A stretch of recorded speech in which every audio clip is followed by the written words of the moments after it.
Como lo veamos, podemos definir si es difícil o no es difícil, ¿no? Como tú bien dices, sí es una realidad que cada día hay más competencia. Y si lo vemos por el lado positivo, esa competencia motiva a que los recién graduados sean más competitivos, ¿no? Hemos tenido varios años de bonanza, hasta hace más o menos 2 años, en donde definitivamente encontrar una práctica era mucho más sencillo, porque había mucha generación de empleo a nivel de recién graduados, ¿no? A niveles de prácticas preprofesionales o profesionales. Entonces era de alguna manera un poco fácil encontrar la práctica, ¿no? A partir del 2013, finales de 2013, el año pasado y este año ya no es que estemos en una etapa de crisis, como a veces decimos, en realidad estamos creciendo menos, ¿no? Porque el Perú no deja de crecer, en realidad vamos a crecer 3% el otro año.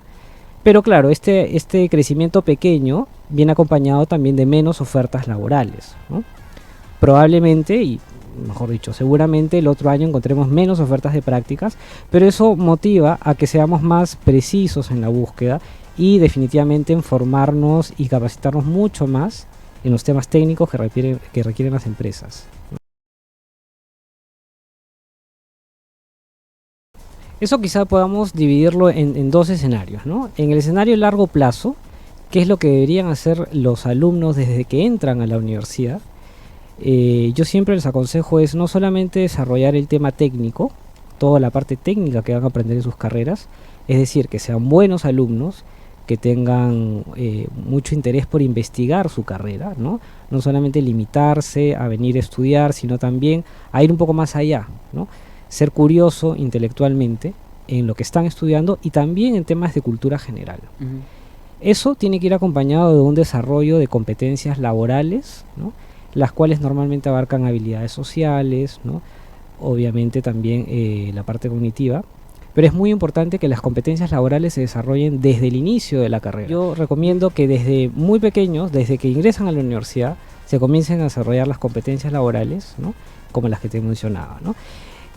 Hay un segundo escenario en respuesta a este nuevo contexto que se presenta el próximo año, que ya lo estamos viviendo desde este año, que es qué pasa con los que ya están listos para practicar, ¿no? ¿Qué hacer? Ahí yo sugiero siempre afinar, ¿no? La búsqueda de empleo tiene que ser muy fina, la búsqueda de prácticas. ¿Eso qué significa ser fino en el tema? Es afinar la puntería, ¿no? O sea, por ejemplo, estamos en una etapa digamos, de lento crecimiento, de crecimiento pequeño. Entonces, el alumno tiene que identificar qué sectores están creciendo. Son el sector salud, ¿no? El sector de la educación, sectores que probablemente se mantengan, van a ser el sector de banca y finanzas, ¿no? Entonces, hay que identificar qué sectores van a crecer, ¿no? El sector, por ejemplo, de entretenimiento, de entretenimiento, digamos, de consumo inmediato, como el cine, las cadenas de restaurantes, van a crecer, ¿no? Hay datos estadísticos que el siguiente año van a crecer. Ujú. Entonces, a eso primero tenemos que mirar. ¿Qué sectores van a crecer? Entonces, ¿a cuáles tengo que postular? Ya no estamos como hace 2, 3 años, o de 3, 4 años, que yo postulaba a todos los sectores. Entonces, ahora, por ejemplo, ¿a qué sectores probablemente no debería postular? Los que están más reprimidos, ¿no? Como la minería, ¿no? Quizá el inmobiliario también se haya contraído un poco. Entonces, hay que mirar muy fino, ¿no? Tener buen ojo y ver a qué sectores postular. Además de tener un buen currículum, hay que prepararse, no hay que entrenarse para una entrevista de trabajo, y para eso en la dirección de Inserción acá laboral. de la universidad tenemos varios programas, ¿no? Tenemos 4 programas para alumnos y 2 para graduados que pueden acceder y entrenarse en esos temas, ¿no? Ok. Redes de contactos funcionan mucho, ¿no? Acá tenemos, por ejemplo, un producto llamado Network Club, ¿no? Ujú. En donde traemos a muchos ejecutivos para que interactúen con nuestros alumnos de las diferentes carreras. Y eso les sirve a los alumnos para que ellos identifiquen, ¿no? Sus puntos débiles, ¿no? Porque es una reunión en la que los alumnos le preguntan al ejecutivo por qué estudiaste esta carrera, cuál es el mayor reto en tu trabajo, por qué decidiste dedicarte a las finanzas, etcétera. Son preguntas muy abiertas, pero que al alumno que la hace, le va a dar mucha información para él orientar su carrera. Y además se entrena para hacer la red de contactos, ¿no?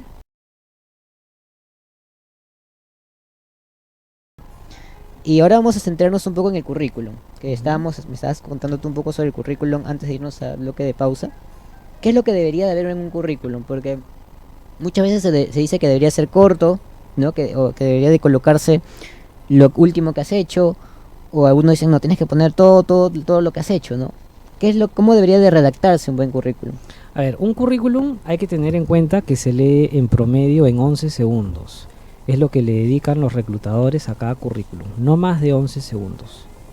Entonces, en esos 11 segundos tenemos que tener la capacidad de dar la información que a ellos les interesa, ¿no? ¿Cuál es la información que a ellos les interesa? Primero los datos demográficos, ¿no? Tu nombre, tu apellido, tu DNI, tu teléfono, ¿no? Y luego ya pasar al tema de la experiencia y el estudio, ¿no? En temas de experiencia uno normalmente recomienda pues que sea muy escueto, ¿no? No más de 5 funciones, ¿no? El nombre de la empresa, una breve descripción, una línea, el cargo, la fecha que estuviste en ese cargo y no más de 5 funciones por cada puesto que ocupaste. Luego también tiene que ir el estudio, ¿no? Poner muy escuetamente los estudios, básicamente en el tema de alumnos de pregrado, ¿no? Y luego se puede abrir una pestaña más en la que detalles en qué curso, digamos, qué diplomas, especializaciones puedes tener. Y sin dejar de lado también los pasatiempos, ¿no?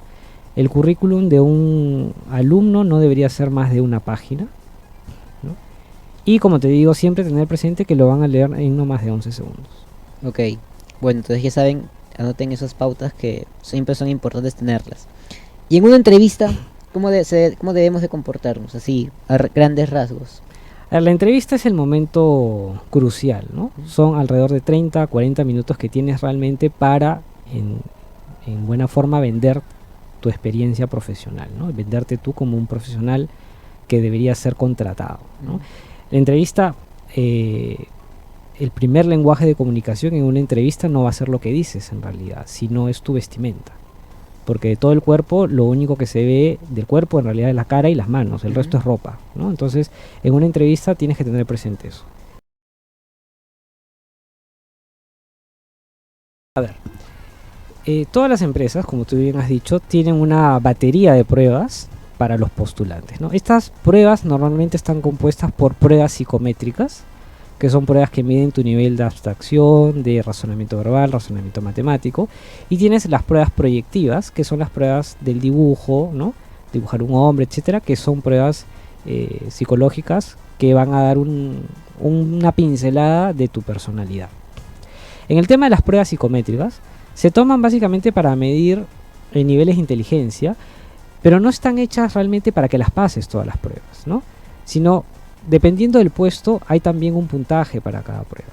Por ejemplo, definitivamente a los comunicadores les van a tomar las pruebas de razonamiento matemático, razonamiento verbal, obviamente, y probablemente de capacidad de abstracción. Pero claro, la rigurosidad que ellos van a evaluar tu puntaje de razonamiento matemático no va a ser la misma con la que evaluarían de repente a un ingeniero que va a un área de producción, ¿no? Entonces, yo creo que está bien que las tomen, porque nos dan una idea general de las diferentes inteligencias que puede tener una persona. Ahora, dependiendo de la carrera, como te digo, va a depender el puntaje que se va a evaluar, que va a tomar en cuenta la empresa, ¿no? No va a ser la misma valoración que le van a dar a un puntaje que obtuviste como comunicador en la prueba de matemáticas que la que obtuvo un ingeniero. Y las pruebas proyectivas, como te digo, son básicamente para ver rasgos de personalidad del candidato, ¿no? Ahora, estas pruebas no pueden ser discriminantes de por sí, ¿no? Normalmente las baterías de pruebas también se apoyan en una entrevista cualitativa, es decir, una entrevista personal, ¿no? Porque probablemente hayan candidatos que salen muy bien en las pruebas, ¿no? Psicométricas y probablemente en las proyectivas, pero de repente las entrevistas adolecen de otras competencias blandas que la empresa esté buscando.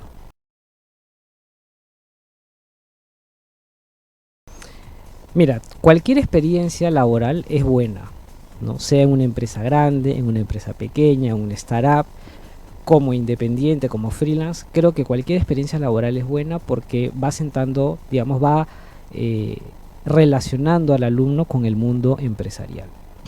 Si es mejor una empresa grande, si es mejor una startup, yo me remitiría más a las probabilidades de encontrar una práctica. Yo creo que hay más probabilidades de encontrar prácticas en empresas grandes, ¿no?, que en startups, porque normalmente las startups son formadas por emprendedores que, digamos, son estructuras muy planas, ¿no?, en donde además no hay tantas posiciones. Entonces, Yo me centraría primero por el lado de las probabilidades de encontrar. Segundo, también por el tema del aprendizaje, ¿no? Como tú bien lo dices, una empresa transnacional que es más grande, por ende, probablemente tenga mucho más experiencia en el mercado que una startup. Y es importante que nuestros alumnos también conozcan esas experiencias empresariales, ¿no? Que se relacionen con un mundo empresarial, que conozcan de estrategias de mercado, ¿no? Que conozcan que las startups también la tienen, pero que están recién emergiendo. Justo por eso te decía, ¿no? Porque mientras que de repente tú entras a trabajar en una gran empresa como asistente de tal área, ¿no? De repente, y tus funciones se van a reducir a ciertas cuestiones, en una startup digamos, como recién está empezando, a veces tienes que hasta duplicar funciones, ¿no? Entonces, de repente una persona que entra a trabajar ahí va a tener que cumplir o va a tener que abarcar más funciones, y eso te va a hacer conocer más, ¿no? Y tener más experiencia. Eso es lo que yo creo, ¿no? No sé qué opinas tú. Yo creo que la experiencia la puedes ganar más, mejor dicho, más experiencia en una organización con más años, con más experiencia, ahora la redundancia, ¿no? Al margen de que tu función sea más chica, más acotada probablemente, ¿no? O sea, de repente solamente vas a hacer 2-3 funciones, porque quizá todo esté automatizado en una empresa grande, pero vas a compartir más experiencias, ¿no? En una startup probablemente tengas que hacer de todo, ¿no? Pero ahí viene el riesgo, el hacer de todo y hacerlo bien o mal de repente, ¿no? Quizá en hacerlo bien o mal, pero también en qué me soporto, ¿no?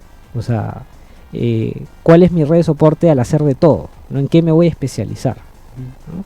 Pero como te digo, todas las experiencias de trabajo son válidas, ¿no? En cualquier momento durante los 5 años de carrera, ¿no? Puede ser en una startup, puede ser en una empresa grande, etcétera, etcétera. Nosotros en USIL apuntamos a que nuestros graduados y nuestros recién graduados y alumnos de últimos años realicen una labor en empresas grandes y reconocidas. ¿Por qué? Porque nuestro perfil está formado para eso. Nosotros formamos profesionales para empresas, digamos, no voy a decir empresas grandes, pero sí para sectores empresariales demandantes, ¿no? Que demandan profesionales competitivos, como son los nuestros, ¿no? Profesionales que manejen definitivamente el tema internacional. Nosotros somos una de las universidades más reconocidas a nivel de internacionalización, ¿no? Entonces, esta internacionalización, ¿dónde la van a poder vivir realmente los alumnos? En empresas transnacionales grandes, también en empresas locales, pero mucho más en esas, ¿no? Nosotros fomentamos desde los primeros años de la currícula el tema de la gestión empresarial, ¿no? Desde el primer año ya cursos de contabilidad, etcétera, etcétera. ¿En dónde lo van a vivir más? Es en una empresa grande. Son muy importantes, ¿no? Son muy importantes primero porque, volviendo al tema de la investigación, cuando uno comienza a investigar el mercado, esa es una muy buena fuente. Estas páginas te van diciendo qué áreas son las que se demandan más. Si tú ves más puestos comerciales, es porque el mercado está pidiendo más perfiles comerciales. Si tú ves que hay más ofertas, por ejemplo, para áreas administrativas, es que el mercado hay una necesidad en estas labores administrativas. Entonces son un buen termómetro de lo que el mercado laboral está demandando. Segundo, son un vehículo muy útil, ¿no? Para que tu currículum llegue a una empresa, ¿no? Es una vía rápida, por decirlo así, quizá no tan rápida como otras, pero es una vía rápida para que lleguen los currículums a las empresas que nos interesan, ¿no? Cuando las posiciones calzan con nuestro perfil. Ok, y en el caso de LinkedIn, el LinkedIn es una herramienta potentísima, muy potente, porque no solamente te permite acceder e investigar un poco sobre ofertas laborales, sino que también puedes ver los contactos que puedes tener en primero o segundo grado respecto a esta oferta laboral que puedas encontrar ahí.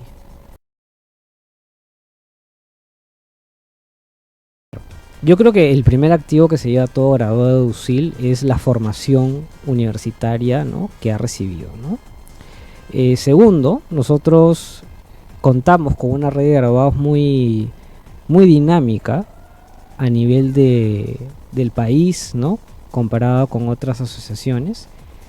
Tenemos diferentes líneas de servicios para nuestros graduados. Tenemos beneficios exclusivos, descuentos con otras entidades, puede ser de salud, de educación, de entretenimiento, ¿no?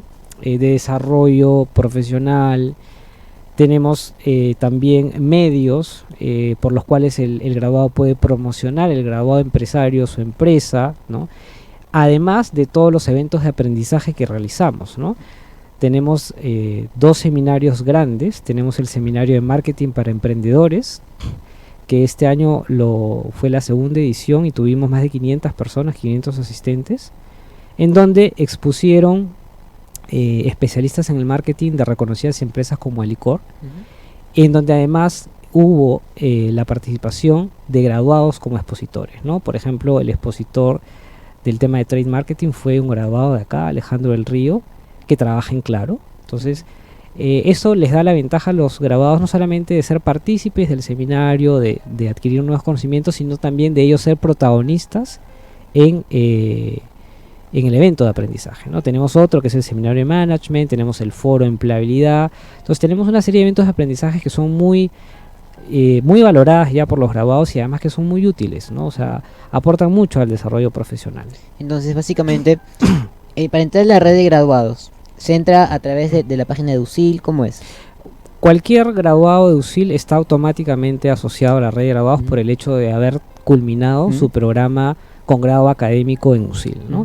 Lo único que tenías que hacer es tramitar tu carnet de graduado en plataforma de... Esto ya es un cherry para nosotros, ¿no? Sí, claro. En la plataforma de atención al alumno, y tienes tu carnet que te da la posibilidad de acceder a esta serie de beneficios. Ya estamos de regreso aquí en Dialogando, ya en lo último de la hora. Con William estábamos conversando sobre el tema del perfil del egresado. Bueno, hemos aprendido diferentes cosas el día de hoy, sobre todo cómo armar un currículum, ¿no? Que es lo más importante, es que como nos contó, se lee los primeros 12 segundos, se lee básicamente el currículum, ¿no? Colocar el área de lo que es el área demográfica, la parte de estudios, ¿no? Y una breve descripción.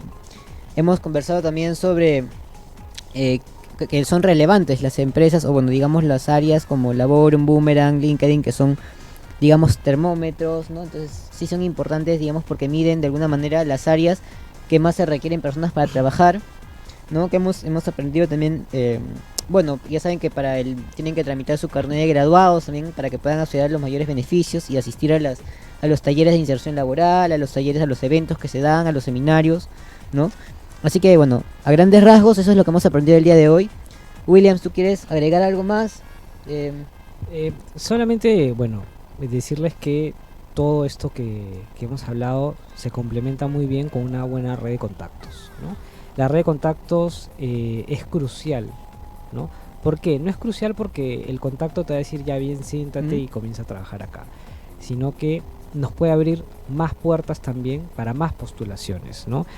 Teniendo una buena red de contacto nos podemos enterar más rápido qué posiciones pueden haber en una empresa, ¿no? Entonces, y termino con esta frase como la dije hace un par de años: cuando uno comienza a buscar prácticas es como buscar enamorada o enamorado, ¿no? Tiene que salir más, tiene que conocer más gente, tiene que vestirse mejor, tiene que andar más presentable, ¿no? Tiene que airearse más, tiene que ventilarse más. Eso es un poco la red de contactos, ¿no? Conocer más gente para identificar en qué lugares se están requiriendo personal. Ok, esa es una buena comparación, esa es. Pero bueno, ya saben, bueno, todo lo que hemos hablado hoy día, también, bueno, se van a poder, esta entrevista la pueden escuchar los miércoles de 3 a 4, ¿no? Y bueno, también va a estar pronto en el canal de YouTube que tengo, también Luis Núñez, la pueden ver ahí. William, muchas gracias por haber asistido hoy día acá en Frecuencia USIL. Esperamos verte otra vez por aquí cuando tú desees.